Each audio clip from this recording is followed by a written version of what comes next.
Perfect. So just again, thanks for everybody who's showing up. I hope you were able to get them either by phone or online. If you've got your camera up, it's nice to see your faces. For those of you that are listening, you can also let us know if you've got a comment, and we can certainly unmute you. Jackie, I think, is kind of watching for stuff like that. And certainly if you have any questions and we don't answer them today, or you think of them after the session, just email them in and we'll make sure to get them answered. So our agenda, we're going to start with Jamie with some opening comments. Then we're going to tell you a little bit more about what's happening around the brokerage. And we're going to wrap up with some questions and answers. But if you have a question, you can either type it in the chat, you can raise your hand if you see that option with using the Zoom tool, or we can unmute you and you could speak what the question is that you have. So for now, let's head forward to the next slide. And Jamie, welcome, and thanks for your comments. Great. I'm happy to be here along with everyone else. I guess my face isn't up here. That's probably a good thing. It is. It is? Yeah. I can't see it. Okay. I want to start off by, before we get into the real estate, to tell you that our #1 priority is safety, both for our agents and their families. Our other concern is also the safety of our own staff. And that's the starting point for where we're going forward. You know, I want to reassure people, everyone worries about change and uncertainty. But to me, change also represents an opportunity. Change means a new way to do business. Change means fewer agents, as Alex pointed out, and fewer brokerages at the end of this. When I think back and I look back, I think we are in the very best position to take advantage of all these changes. So the real question is, who's going to be standing when the market turns? I know that the brokerage is going to be standing because we're being very proactive. And I know all of you people will be with us at the end too, because you're going to be proactive too.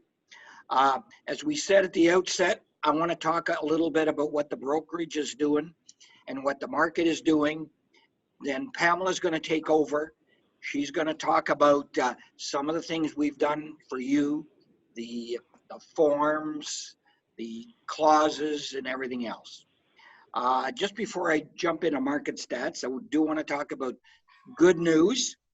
And the good news should be, one, you shouldn't have to debate about a 5% commission with your clients anymore. Okay? And you shouldn't even entertain questions about kickbacks from buyers. If you do the math, you're going to make 1% more in this market, 1% more in every deal. That's like increasing your sales by 30% without having to do more work. You know, you have the tools to compete, others don't. So I'm really excited about the future for us, even though we're going to be doing business slightly differently.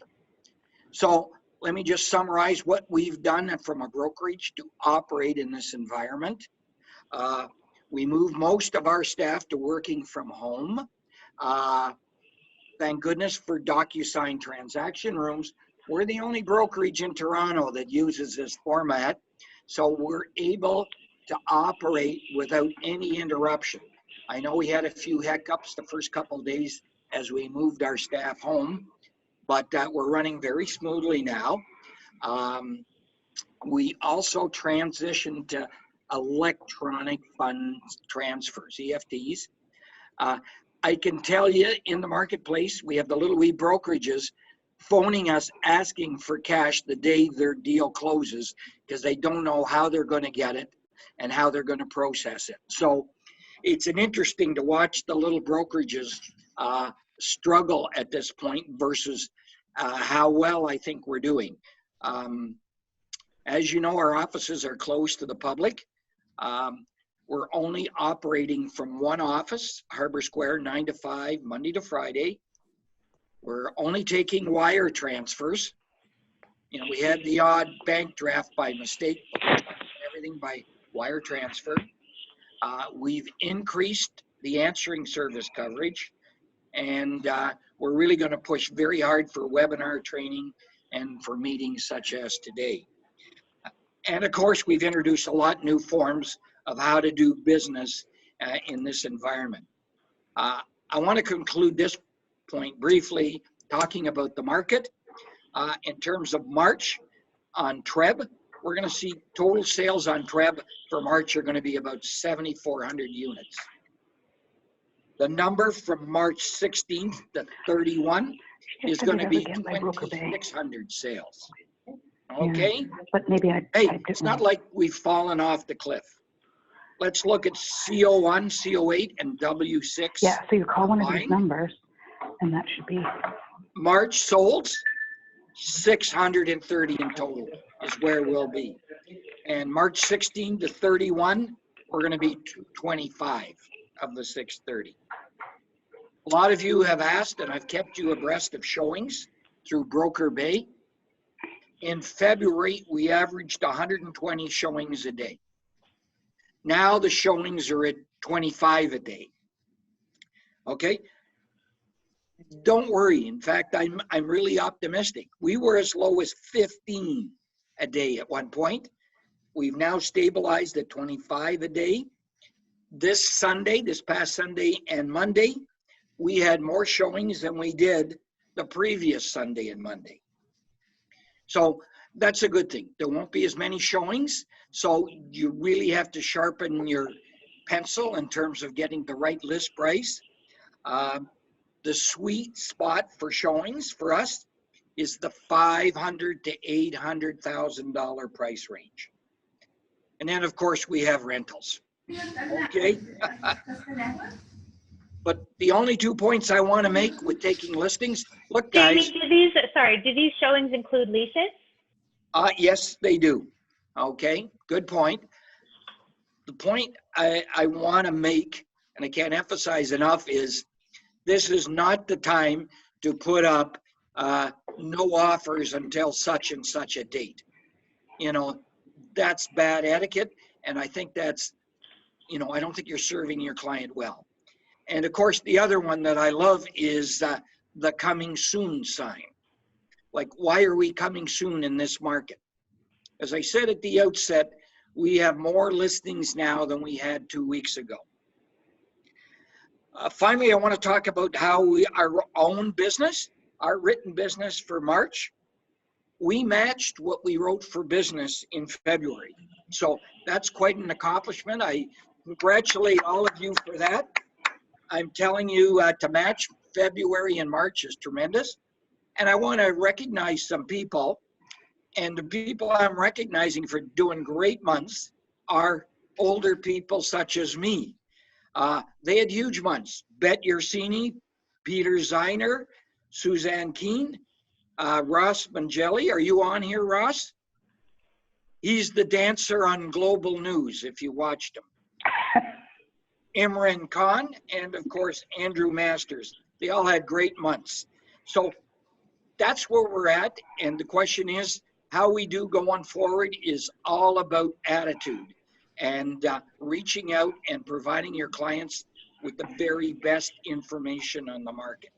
So specifically now, I'm going to turn this over to Pamela, who's going to talk about agent initiatives that we put in place, clauses, special forms to use that limit your liability in doing showings. And the other thing I want to add in closing is, I understand not everybody is comfortable going out in the marketplace. So you can team up with someone who is, if need be. You can do a lot virtually, and Pamela's going to talk about all the things you can do virtually in this marketplace to reinvent yourself. So thanks all of you for listening at this point. As I said, I'm going to turn it over to Pamela. We'll go through some of the stuff we've got out there. And then, of course, we're going to wind up this meeting with questions from you people. Okay? Pamela? Excellent. Can everybody hear me? Yeah. Okay, perfect. Good. All right. Yeah. So a couple of days ago, Friday, we sent out a link for 2 forms. One was a buyer health disclosure form, and the other was a seller authorization / waiver form. So these two forms were brought in to assist with protecting you with your clients and to accommodate some of the business activities that need to happen. So the first one we're going to have a look at, and thanks, Jackie, I think you're taking me there, which is wonderful. So these are both links, and this is where the link would actually take you. So the first one that we're opening up is the buyer one for showing properties. And this particular form is a health disclosure form. So you'll see that in here, there's two sides to it. One is for the agent, the buyer sales representative, to complete with some typical standard COVID health questions. And the other side is for the buyer themselves to complete. Now, there's two ways that you as a listing realtor could work with this form. One is it could be attached to the listing when it's on MLS. As well, it can be provided at the time somebody goes to book a showing. Ultimately, it's designed that the person needs to complete this prior to being given access to the suite. And that would be for either a vacant suite or a suite where there could be somebody in it. But you want to make sure that that is how you're using this particular form. And I'd love to take a pause, and if anybody has a quick question about this particular form, you can either type it in the chat or we can certainly unmute you if you can raise your hand. Okay, I see. Is there any way to make this form online? We have it available through a link, and we also, so we don't have people filling it out manually. You can send it through DocuSign. And is it mandatory? Good question, Noella. Is it mandatory? This is designed to protect you. So if you choose not to use it, then my question would be, what are you using in lieu of this? How are you supporting some of the COVID-19 mandates and protecting the people that are either going to be in the suite now or the buyers and the agents that are going in to have a look at it? Once it's signed, do you have to send it to the front desk? Oh, these are all really good questions. It could be left in your DocuSign transaction room, or you can keep a copy. At this point, we're kind of going above and beyond to prepare options for you. So some of the questions such as what do we do with it afterwards, we haven't necessarily decided how long we need to keep this. This is kind of a today issue. It certainly is not going to be something that is going to be ongoing forever and ever. So that's a good operational question. Maybe we can come back to that between the three questions that came in about that. But hopefully that has helped you a little bit. This form saves liability. Guys, you don't want to get sued at this. To answer Tim's question, yes, we can create a DocuSign template for it.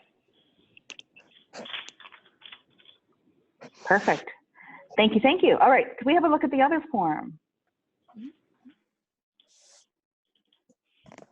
I like it. I'm just describing what I want to do and look at it's being done in front of me. That's wonderful.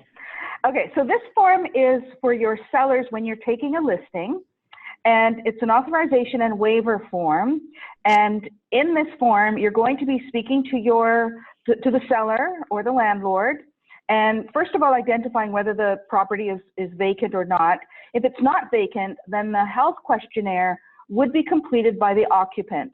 So in some cases, the occupant could be the seller themselves if it's not vacant, or it could be from the tenant. Now, some tenants may be saying that they don't want any showings at all. However, if they are okay, or if there is a chance that a live in-person showing may happen, then we'd want the health disclosure completed by whoever is actually residing in the property. Again, I'd like to stop and see if anybody has any questions about the authorization and waiver form. I can answer Bet's question, which is yes, it's available in the RE/MAX docs and transaction room and on a resource file.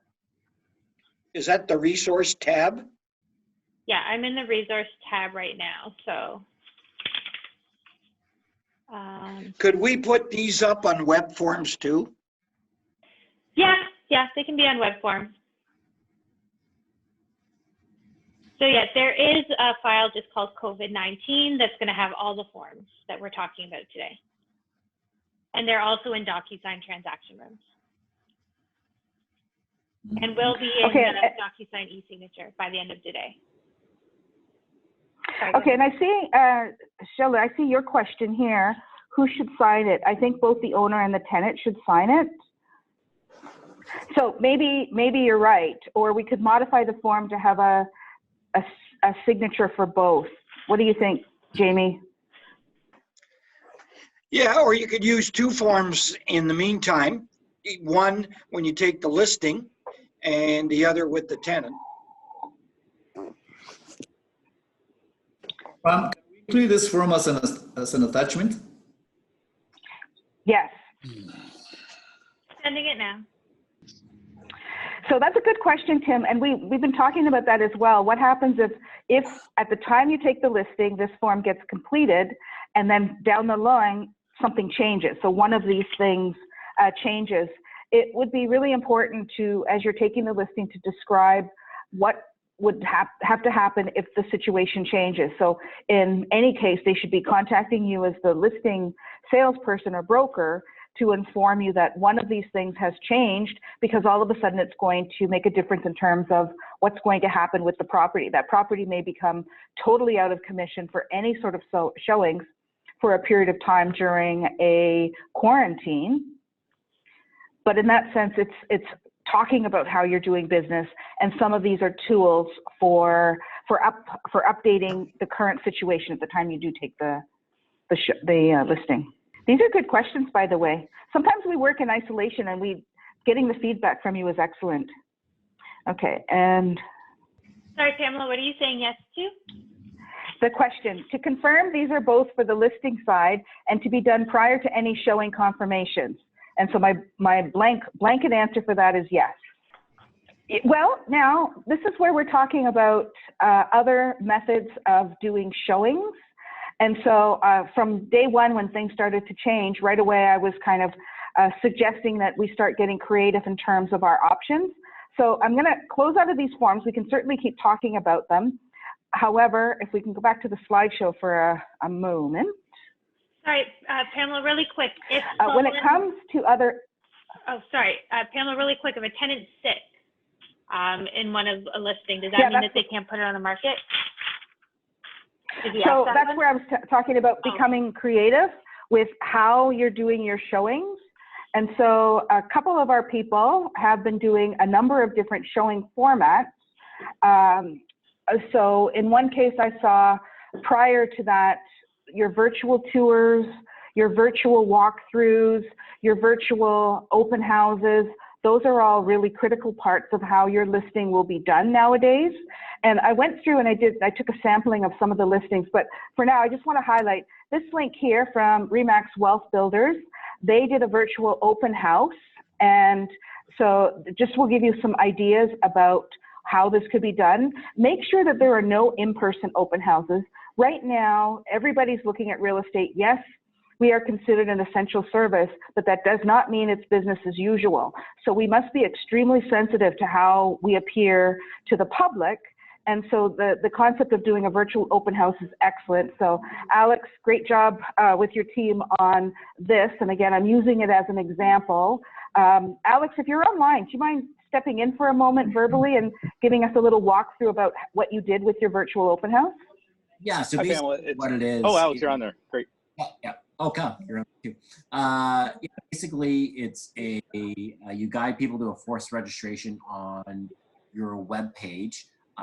So Kyle's the one that downloaded our created our web page wise, and we inserted a sign up box here, which is then connected to our CRM software wise, which then automatically emails a link to the person that signed up to attend our virtual open houses. And then our virtual open houses are actually a Zoom meeting. So then we have a live virtual open house through a Zoom wise, where you can screen share just how Pam is doing like this. I can switch over to my phone device, give them a walkthrough. It's really well received. Now, a few issues. So we turned this around really, really quickly. And it was funny because I got backlash for the fact that I was even promoting an open house on realtor.ca, and I had to deal with many, many different Facebook groups discussing that it was a virtual open house. But Trev is behind the ball. They need to create a option for a virtual open house on Trev. So maybe, Jamie, if you could send them a message, or Pamela, send a message. I know they've done it in Barrie already, I believe. We need a virtual link tab on Trev so that when people on realtor.ca, they can actually click to attend the virtual open house. Well, so the biggest, yeah, go ahead. Quick question, Alex, are you actually in the open house, in the house itself? I'm physically in the house. Okay. A Q&A period wise, if people have any questions, I can offer them walkthroughs on a portable device through the house. So overall, it went really, really well. We learned some things on it. Kyle, how you were on the user side, like how overall was it based on the user side when you check in? Yeah, I thought it was really good, Alex, because you did a couple walkthroughs of the property and you were able to answer questions as you walked through that people had. So, I think that worked really, really well. Yeah, and the biggest challenge is actually getting the word out for them, right? Because you can't put it on realtor.ca. So it's actually, you have to build the market to allow people to know about the virtual open house wise. Also, if you look at our webpage where you see, and Kyle's done this, he's done a great job building our back end. You see download the information package. So people can click on that and get all the information, floor plans, feature sheet, and everything. So what we've done now is when you look at our webpage wise, it becomes an amazing resource for individuals to look at and go and get all the information on a property wise. So ultimately, the biggest challenge on the virtual open house is actually getting people to attend the virtual open house. And how we did that for ours is we sent out 4,200 postcards in the neighborhoods that these properties were in, as well as we individually emailed 764 agents that have done a transaction in the area since January 1st, 2019, to bring their attention to our listing and get them to attend our virtual open house. So that's going to be your bigger challenge, not actually doing the virtual open house. It'll take some time to set up, but once the infrastructure is set up, it's easy. It's getting people to attend the virtual open house because they won't even know it exists. Good excellent. And I can answer any questions people have them. Good idea. Really quickly, everyone who is thinking of doing a virtual open house, we can be adding a virtual house page on our site. So if anyone has a link or they plan to have, just let me know and we'll be able to add it to the site. Oh, well, and we'll be able to promote it on our own social media as well. One other thing to bring up, make sure the place you're doing the virtual open house has internet. Our places did, but you want to make sure that they have internet and you have their Wi-Fi password. Important. Good point. Good point. Alex, where did we give you the list of agents who sold in your area? No. Well, we could have provided that. I'm just saying, we do have a service, Alex, that when people ask for a targeted group of agents in an area, we can provide that with email addresses. Okay, good to know for next time. Patrick did a great job. He worked all night one night and put them all together. Yeah, but what I'm saying is going forward, Alex, we can provide that service. I'm laughing right now because Patrick's messaging me going, "Oh my God, I could have not done that." If he'd have asked us, yeah. Well, that's just something going forward. I will answer one other thing though for everyone on here. That only applies to buying and selling. It does not apply to leasing. The leasing information is not available. I know that. Correct? Right. And I'm here to answer any questions if anyone has any. Excellent. And actually, there was a question that came in. Have you sold this property, Alex? No, Kenny's going to bring me an offer tonight for $1.9 million. Well, excellent, Kenny. Excellent. That's what I love. Working together. Which one is this? Oh, no, this is 35 Wabash. No, 35 will be 1.9, 1.7. I'll take 1.7 on this one. No, it hasn't been. It's still available. It's an amazing property. And ultimately, so to give people a perspective on the market wise, properties like this. So all those sales that are happening on Treb right now, if you look at them, if it's an end user that lives in that property, they still need to live somewhere. So this isn't going to be a first-time buyer that buys this specific unit. It's either going to be a downsizer or it'll be a professional that's selling their condo and wants to live in a larger space but likes condo living in an established area. So there is still a market for that $1 to $2 million product wise, because when the condos sell downtown, they need to move somewhere. So again, it's really only going to be serious buyers that are looking out there. So whoever asked about if this is still available, it is. This one is not holding back offers. That's 423 Glendenning, which is on my screen right now. 35 Wabash is still available. Excellent. All right. Jackie, do you mind switching me back to my PowerPoint? Thank you. And thanks, Alex, for that. No problem. Excellent. And I'm just going to go through to the next slide. The other thing that I mentioned is virtual walkthroughs. Now, I've got a list of some of our realtors who have done really great jobs with, you know, their whole virtual tours.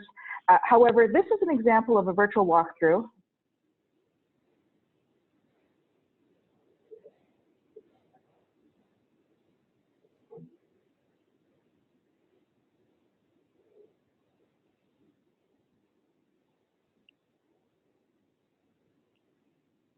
I have the sound off. Do you want me to?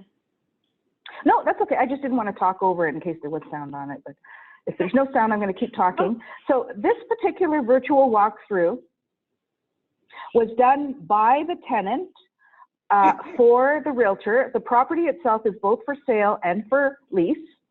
And so the realtor asked the tenant, do you mind doing this virtual walkthrough with your cell phone? He then uploaded it to his YouTube channel and sent the link to our realtor, who then put this on the MLS as a virtual walkthrough. So for those of you who, I guess it was a couple of weeks ago already, attended the session where we talked a little bit about virtual tours and virtual walkthroughs and virtual open houses, this is as simple as it needs to be. Whether it's a rental or a buy, somebody may just want you to have a quick walkthrough of what the suite looks like. They may not be in a position to go see the suite for many, many different reasons, but this gives somebody a really good understanding of what they're going to be getting. So I'd like to congratulate, it was Ken Tran that got this done. Excellent communication with the tenant, because I think the tenant did a pretty good job of this. But this is something that each of us could go out and do as well. We all have phones that are, you know, current enough to be able to accommodate that. And then it was shared out on to a YouTube channel. It could also be shared out on a Facebook page. YouTube or Vimeo, I think, are very common. You would need to have those tools set up in advance in order to make this work. However, it doesn't have to be complicated. If you could proceed to my next slide, Jackie, thanks. So I went out and did some research and just kind of had a look at some of our internal listings that had virtual tours and floor plans. And although there were many, I just wanted to highlight a few of them. So some of these have real virtual walkthroughs courtesy of a photography company. So in some cases they have that. The one thing I would recommend is get some kind of a virtual walkthrough and make sure that there's a floor plan. If people can't go and actually go and see the unit, this is going to be the next best thing. Now it makes sense, and you're all probably wanting to do that if you haven't actually got it done for your listings, but you're going to have to be creative when it comes to your lease listings as well. We want those off the market at some point too. So the best way to do that is to ensure that you are accommodating some kind of a virtual tour. And I also prefer to have floor plans as well, because I think if people can't physically go and see it, this might be an option for them. So take another look at your floor plans and make sure that they're clean, easy to read, and your virtual tour can be either as simple as that virtual walkthrough that I just showed you, or a professional photography company either putting the slideshow together for you, or a real virtual tour with a dollhouse. I think, Noella, on this listing for Shoreline, I think that's yours. I think you did a dollhouse virtual tour, which is always really nice as well. People can kind of click around. And I've got one more slide of those.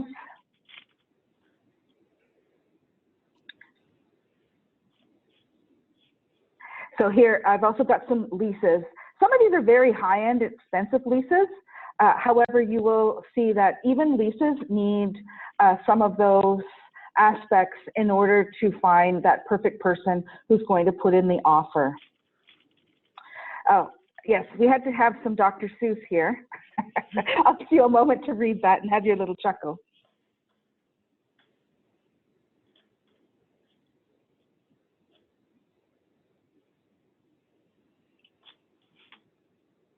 All right, so moving along, training, coaching, practice, we've moved all of that stuff online for you. And thank you. We've moved all of that stuff online. Our training calendar, we've gone, and not only are we offering some of our own offerings in-house, but we've also curated a bunch of learning from various sources. Sometimes it's from REMAX University, sometimes it's from TREB. We've gone out and just had a look to see what's out there. So we've put a whole bunch of new links for learning on the training calendar. That's one thing that is really good about having this time available, is you can invest some time in learning and practicing. And so we've also put some videos on. For some of you, even using this tool, Zoom is new, so you may be a little nervous as to how do I use it. So we've actually, again, curated some videos and published our own videos that will allow you to learn some more aspects of Zoom. We've put the REMAX videos on here. I did a Launchpad video. We've got DocuSign training, Broker Bay training. So there is certainly enough to keep you occupied. I've also been sending some links out to people that are interested in learning additional topics. And as well, we're available to conduct any ad hoc sessions that you would like using the Zoom format. So I helped somebody with their offer the other day where I was able to have them share out their screen. We could walk through the processes and the questions that they had in order to accommodate any other aspects that they might need. If you would like to set up a one-on-one appointment with myself, with Jackie, or with Jamie, by all means, just drop us an email and we'd be happy to set up a one-on-one session to respond to questions. But keep in touch with the training calendar and those videos. We'll be adding additional content for you so that you make sure that you get what you need from us. And if it's not there, we will certainly add it. And I see somebody, oh, the home launch, the home launch, in the chat, you'll see that we've put on the home launch password information for you. And we're just kind of having a look at the training calendar. So March is almost over. So today there was a Earn to Learn session, and then tomorrow, sorry, a Learn to Earn staging session, and another one is after that.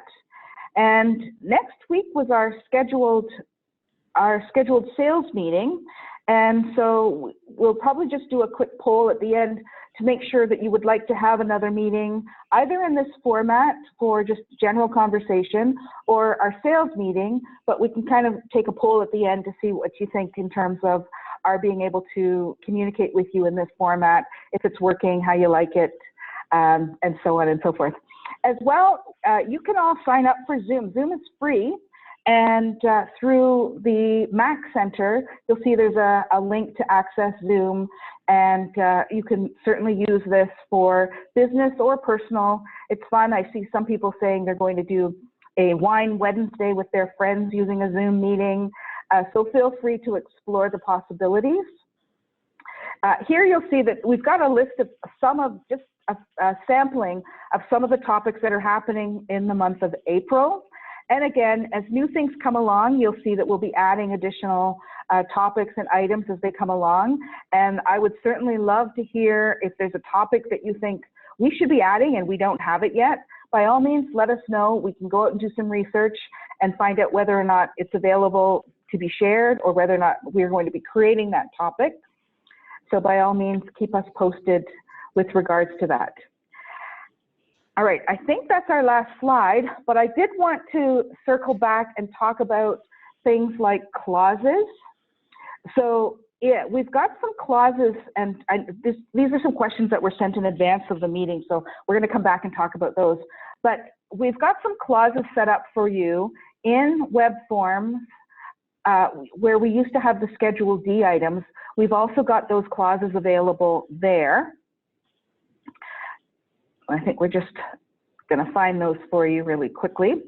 And so there are some clauses that you can put in, and I'm sure we're going to probably have some questions about clauses, what we should use, what we shouldn't use. I know that there was a few of us that recently attended Mark Weisletter's seminar on the impact of COVID-19 on our business.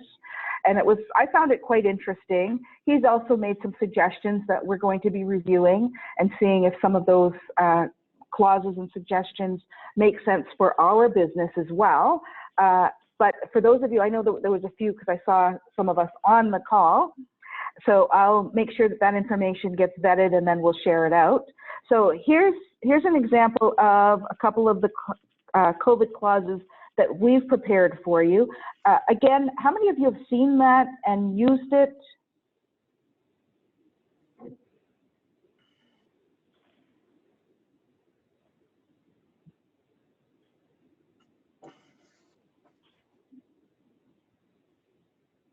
And by all means, if you have a question with regards to your deals, drop those questions in the chat box if you've got a question that you want to make sure we respond to. Oh, here they are in the COVID-19 folder. So thanks, Jackie. I know you did tell me that as well.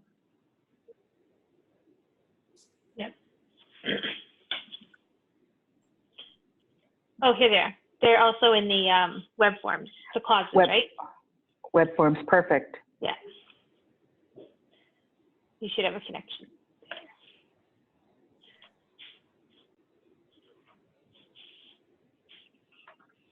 It looks like our Wi-Fi is getting slow. Sorry, that's me. My screen might be lagging. And we have a question from Suzanne. Just quickly reading, this extension to close, is it mutually agreed or not? I can answer that, Jamie here. What I would say is this clause should be put in the offer at the start. If you've already got a firm offer in place, do not change it by adding this clause. Okay? The lawyers will sort it out. You don't want to open up a firm deal. Having talked to a couple of lawyers, the deals are going to close on time. The land registry office is all electronic and it's all done remotely by lawyers, and they've got workarounds if people can't be there in person too. So this is just protection in case something happens and somebody has to be quarantined for 14 days. But I doubt it will ever have to be used. Good question. Do we want to come back to the slide with those 4 questions on it, Jackie? And then we'll take any additional questions. Also, I see, Arlene, you shared out Imagine a Home is operational and that you use them for photos, videos, and Arlene has provided their contact details in our chat. That will be recorded, so I'm also going to copy it too. Perfect. So we've got a few questions.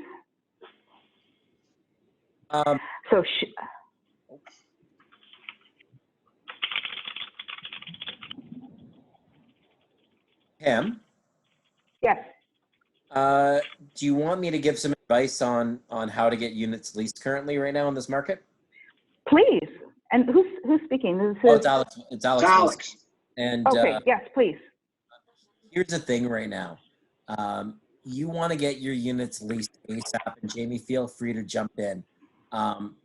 There is going to be an issue coming up in regards to, depending how long our borders stay closed, that whole international student migration that comes every summer may not be coming this year.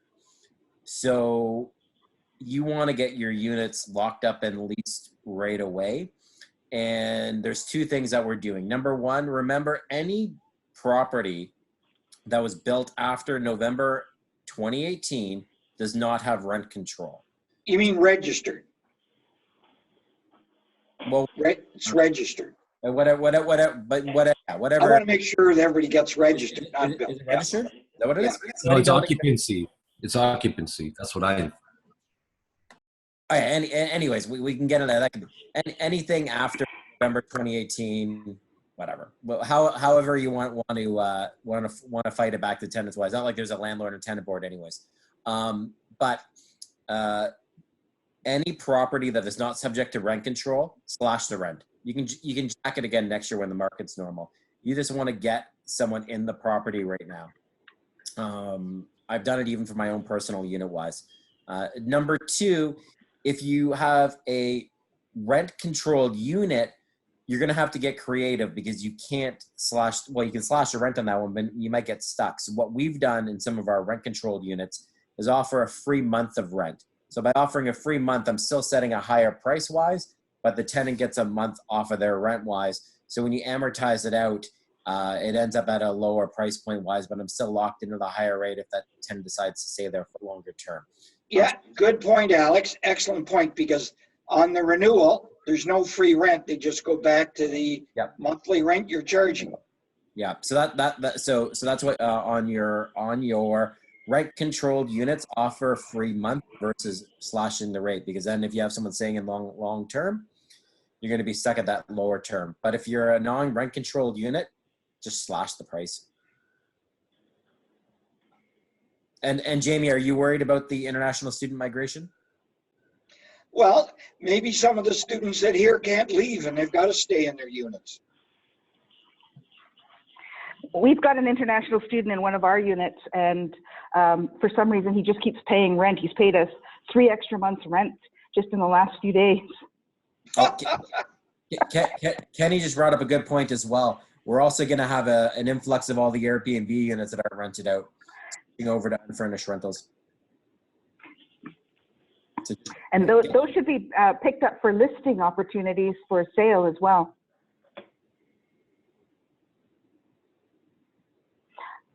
All right, thanks, Alex. That was great to share that. Let's go back to have a look at these questions. Is there anything else in here, and any additional questions from the chat? So do we need to complete the COVID-19 declaration form for each property when the same client is viewing multiple properties on the same day? Well, the declaration, it would be for, so the listing realtor is using these forms. If you're showing properties that are not our properties, then chances are unless they have their own process, their listing side has their own process, you wouldn't be using that declaration form. And I hope that answers the question. We use them for our internal processes. So if they're going to view multiple properties, unless all those properties are ours, they would have a different process. And the next one, are all brokerages going to continue to pay commission given potential reduced income at their brokerage? Ooh, Jamie, maybe that's a good one for you to. Well, let me jump in with 2 questions, and Alex will like this. I was asked the other day about when does a real estate brokerage go bankrupt? And the answer was when their trust account is 0. So what I'm saying here was, and we've already said it earlier, when you're uncertain dealing with another brokerage and you're on the co-op side, there's nothing stopping you from negotiating that our company will hold the deposit in trust. Doesn't just have to be the listing brokerage. The co-op brokerage can hold it as well too. So if you're worried you're not going to get paid, or the agent you're working with is worried, then there's a solution right there. But you know what? I would say, as I said at the outset, I think there are going to be some brokerages that go bankrupt during this process. So for us, you know, very candid, I mean, we hope it doesn't happen, but you know, we're certainly in a position to go 6 or 9 months in this current situation, whatever it takes. Whereas I know other brokerages, they got like 30 days or 45 days. So it's possible. The last question on this list is, if a past client reaches out to us regarding payment issues, and I'm assuming that might be a tenant payment issues, how do we respond, or to whom can we direct them? There's Tim Yu. Put him on. He's got the answer. All right, Tim. So fortunately for us, we haven't had too many of these cases where people have called and said they're not going to be paying for rent. But what we did in advance was we've prepared all the landlords by sending out an email saying that, the landlord tenancy board is now closed and they're not going to be allowing evictions for tenants. So, if you're unlucky, you're going to get calls from your tenants that want to delay their payments. The best way to go about that is to negotiate with them and come to some sort of agreement. So, during the short term, they won't be paying as much, but then they'll be obliged to pay the remaining rental balance in the future when things come back to normal. But, there's really nothing you can do. If they say they're not going to pay their rent, you can't evict them, but, and you're stuck. So, you obviously want to be sympathetic and about their situation. So we're recommending that you negotiate with your tenants and come up with some payment plan and work with that. Who knows what's going to happen once, everything goes back to normal and they open up the landlord tenancy board and things like that, if they're going to even allow those evictions to happen. I know the government's really, especially Doug Ford, he's really, in the mood to help the tenants, and they're going to take their side. So again, just try to use your negotiation skills to, come to an agreement where it's favorable for both parties. And I've also told my landlords to defer their mortgage payments just in case they do get that call. So it's better to pay that, extra bit of interest that's going to be deferred on your mortgage payments than to not have the rental income coming in and have like a cash flow issue. So I've actually done that with a couple of my properties. RBC was very easy to deal with. CIBC I know is pretty easy to do with to get your mortgage deferred. I know Scotia for a while they were asking for proof, but I think they're now letting them go through without the proof. So get your landlords to reach out to their banks and see what their options are in case that this does happen. So then at least they're ahead of it and not behind it. Excellent. Thanks, Tim. How many of you had the opportunity to reach out to clients? And I see a comment here.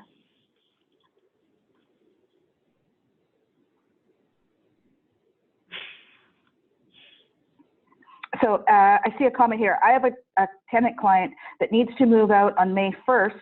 The condo got sold and closing is on May 1st. He is afraid to get out and start looking for a new place. He is asking if he must leave the unit or can he stay even though the unit was sold.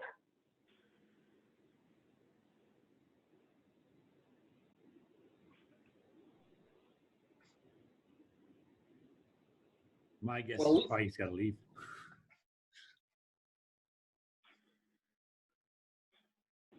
Well, there's nobody, legally, the sheriff can't come. He has to get out. The challenge is with all of the courts closed, you're going to have a problem evicting him. So you need to be proactive and start to find units for the tenant right away. And there's lots of units to find right now. Yeah, Eddie, to help you out with this as well. Sounds like someone taking advantage of the situation wise. So work with them as Jamie recommended. And ultimately, if this guy's still being stubborn, the seller might have to write the tenant a check. Money always talks. Remember that the seller has to write the check, not you. Thank you. Great advice. I see somebody asked for some mortgage-related questions. Comments on the mortgage market, please. I pass that along to Roy C. Look at that. He's in San Francisco. San Francisco Harbor Square, baby. What would you guys like to know? What the mortgage markets are doing right now? I believe Fareed wanted to know if they can negatively impact your credit. getting Right a now, we're mortgage not deferred. sure. Equifax is working with lenders right now to make sure it does not impact your credit. But a lot of what's happening is a lot of that stuff is already automated through the banks and Equifax. So they have to kind of break that chain, and we're not sure how it's going to impact it. But Equifax said that it will not affect your credit, but it may affect a few people right now, as some people deferred it quite early. And but they'll be explainable, obviously, and they're going to change that and reverse it later on if you see it on your credit bureau. But right now, we're not sure. But a couple of notes about mortgage side. If clients are looking for private money, most large mix and a lot of lenders have now just got out of the marketplace until this thing kind of passes over, just to let you guys know that. B lenders now will only go to 75% loan to value simply because with appraisals, they can't go into the properties. They're working with the owners and tenants and stuff like that to take pictures and send off to them, but they're not as, the reports are a little bit different now than it was beforehand. So they're only going to 75% loan to value, most B-side lenders. So just to let you guys know that as well. Excellent. Thanks, Roy. Does that cover off on some of the mortgage-related questions? And I see somebody asked for a list of buildings that are not allowing showings. So you'll see that the list of addresses are some of those that we've discovered are not allowing showings right now. And sorry, Roy, I think you had some more to contribute.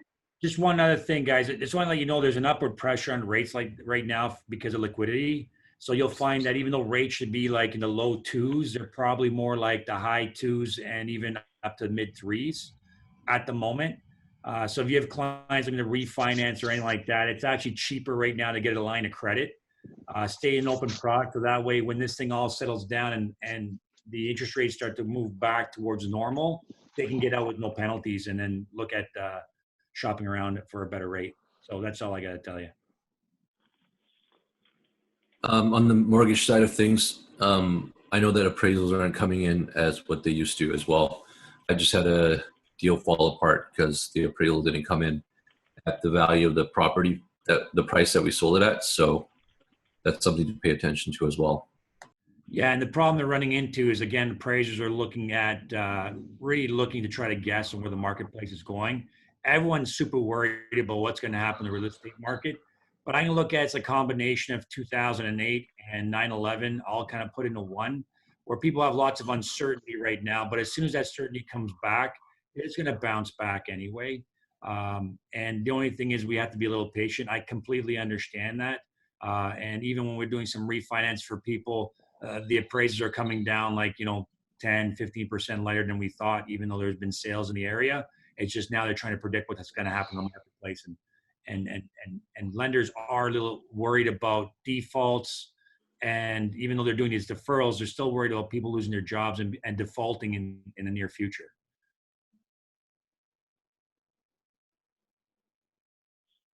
Excellent. Thanks again. So let me see if we've covered off on those questions. And did I miss any questions? If I did, you can always copy it back into the chat. After the meeting, Pamela, we'll put out a message asking for everybody to submit a list of condos that is not doing showings.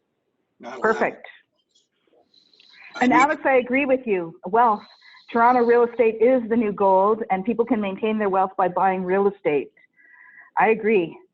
Hey, can I ask everyone how they like this format? For me, like I'm never at the monthly meetings, but for me this is great for me to attend. So just put my hand up if it's something you guys want to explore more, doing these Zoom meetings wise. Maybe not every time, but mixing in a little Zoom meetings. I think we're getting a lot of positive feedback. Yeah. Excellent.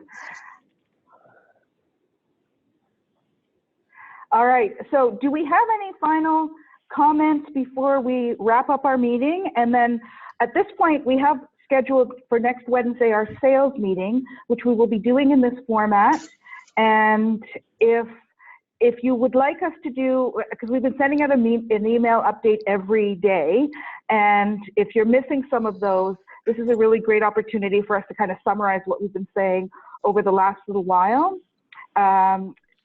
But we'd certainly, like to find out if you'd like more of these communications, less, if once a week is going to be enough. The sales meeting is going to have maybe some of these comments as well, but I'd like to see if we could get in a guest speaker, maybe a lawyer or somebody else that could come in and talk to us. So we'll certainly see who we can have for guest speakers. However, I'd love to find out what you think in terms of, should we have more of these? Do you like the emails?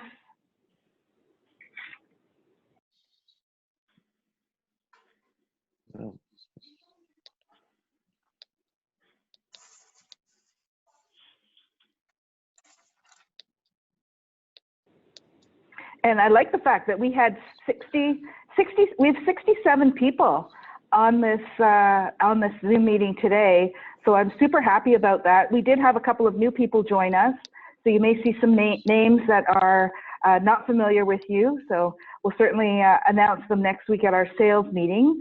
Right now I can see Zaina, I see you're on here. I don't know if Sahil is on here or not. I don't see him. But yeah, we've had a couple of new people joining us, and things are happening every day. I see new listings. I see deals happening. It may not be business as usual, but it is still business. As I said at the outset, well said, Pamela, there's a lot of agents that are going to get out of the market right now, and brokerage companies. So this is your opportunity. We're not into fighting commissions, and we shouldn't be competing with as many agents either. So there's a real opportunity here. And, I tell this story. We had a big award breakfast. I was doing this franchise in Prince Edward Island, and in Summerside, they just closed the Air Force Base, which represented 35% of the business of that town. And they figured this was the last year they'd ever win any awards, sales awards. And I went out to their dinner out there, this company, and we strategized about what to do. I said, your competitors are all going out. And my answer to them at the end was, you don't have to care about the market until you have 100% market share. Nobody has 100% market share. We don't, you don't, no one does. So the market really isn't that relevant to how high you can aim. It's only when you get to 100% that the market really counts. So as a wind up, that's what I want to say, guys. We've got a long way to go. I said to ask management. Pardon me? Oh, sorry. So I just want to say about the market that we don't have 100% market share. So we have a real opportunity to do a lot more business going forward. And that, you know what happened to those people in Summerside? The next year I went out and did the same awards dinner for these guys. They had 30 agents. They were the #1 brokerage in PEI. And guess what? They did more business that year than they did the year before when the military base was closing. Because I just said, you guys just got to drive another 25 miles out of town. And they did.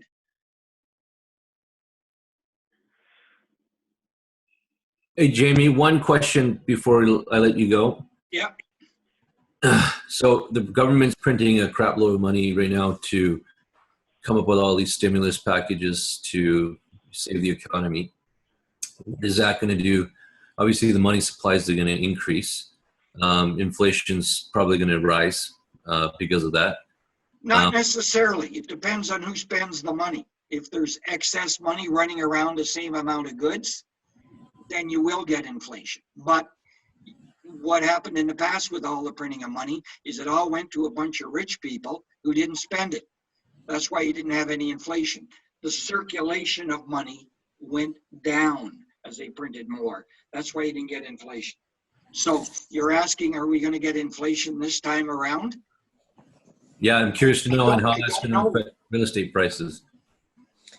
Well, my story, and it's always been Alex's story too, is at times like this, you need to invest in hard assets. Certainly the stock market doesn't look that good. So what are your choices? You know, why is art, expensive art, so high in price? Because the wealthy people are buying art to deposit their money.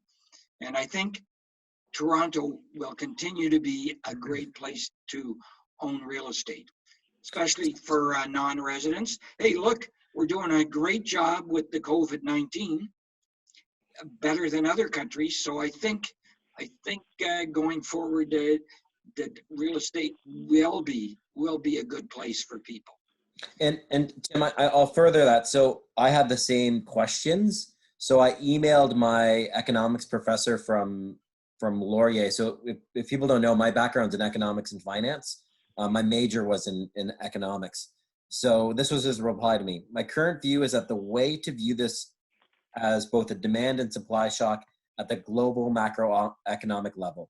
When the shock virus pandemic ends, it will end. Remember, everyone, this will end. We don't know when, but it will end. There will be a long period of recovery. My guess will be 4 to 8 years. The uncertainty generated by the pandemic will continue to plague financial markets, and I don't expect the stock market to recover quickly or easily. Good news for real estate. I would expect lots of volatility. However, long-term investment fundamentals should ultimately prevail once investment confidence and consumer confidence returns. Many nations will have to deal with very large step increases in national debt, and some of those nations already have large national debts. However, very important for real estate again, however, borrowing rates will remain extremely low. The government's jacking up the amount of debt that they have, which is going to continue to put downward pressure on our interest rates. So low interest rates, volatility in the stock market, the positivity of as Jamie brought in, Canada-wise, our response to COVID-19, countries will even now further continue to close their borders wise. And as long as we still stay open to immigration wise, real estate's going to skyrocket over the next few years. Would you agree, Jamie? Yeah, I'm an economics guy too. Yeah, very well said. Very well said, Alex. So tell people not to sell. Like, unless they have to sell, there's no reason to sell. This year is not going to be great. Probably maybe come back in the fall, but eventually it's going to come back and it's going to come roaring back. We want some sales now, Alex. So don't. I still want to. I got tons of listings right now. Offers to me.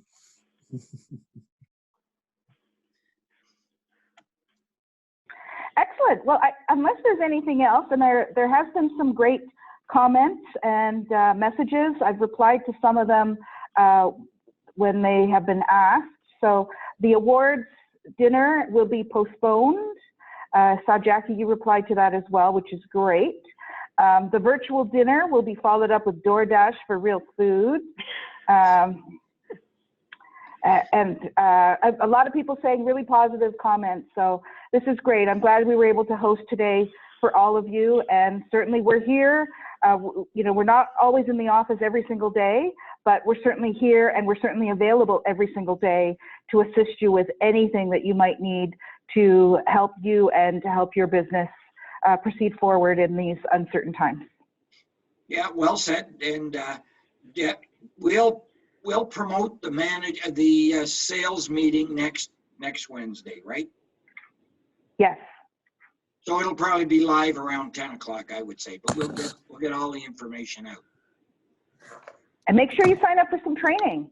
Let us know what else you'd like. Thanks for everyone who joined us and participated. It was great. Thank you, Jamie. Thank you. Thank you. Thanks, Jamie.